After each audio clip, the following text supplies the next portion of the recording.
ఇవాళ ఏ ఊరికి పోయినా బ్రహ్మాండంగా చెట్లు మనకు స్వాగతం పలుకుతా ఉన్నాయి.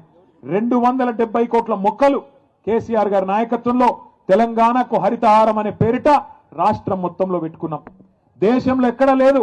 ప్రతి గ్రామానికి ఒక నర్సరీ, ప్రతి గ్రామంలో ఒక నర్సరీ, ప్రతి గ్రామంలో చెత్తను సేకరించడానికి ఒక ట్రాక్టర్, ఆ మొక్కలకు నీళ్లు పోయడానికి మనం హరితహారంలో పెట్టిన మొక్కలకు నీళ్లు పోయడానికి ఒక ట్యాంకర్, అట్లాగే ఆ చెత్తను పారేయడానికి ఒక డంపింగ్ యార్డ్.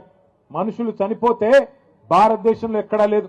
ప్రతి గ్రామంలో ఒక వైకుంఠ ధామం, అట్లాగే పిల్లలు ఆడుకోవడానికి క్రీడా ప్రాంగణం, పెద్ద మనుషులు తిరగడానికి ఒక పార్కు, పల్లె ప్రకృతి వనం. భారతదేశంలో ఎక్కడా ఒక గ్రామంలో ఇన్ని సౌలతులు లేవు.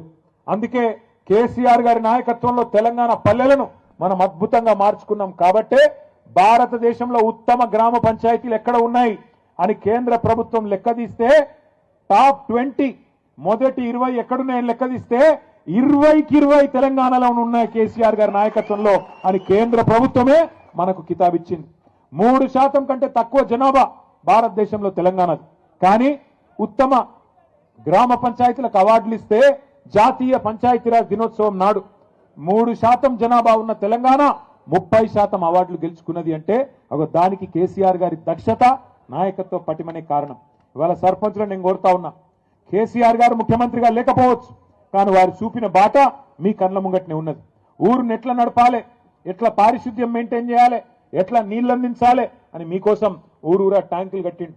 ఒకప్పుడు నాకు బాగా గుర్తున్నది, 2009లో నేను మొదటిసారి ఎమ్మెల్యే అయినా. ఎమ్మెల్యే అయింది కూడా ఎండాకాలం, ఏప్రిల్ మేలో గెలిచినాం. గెలిచినాక ప్రామిస్ చెప్తున్నా మీకు, నంబర్ నేను చెప్తే ఊరికి పోవాలంటే భయం అవుతుండే.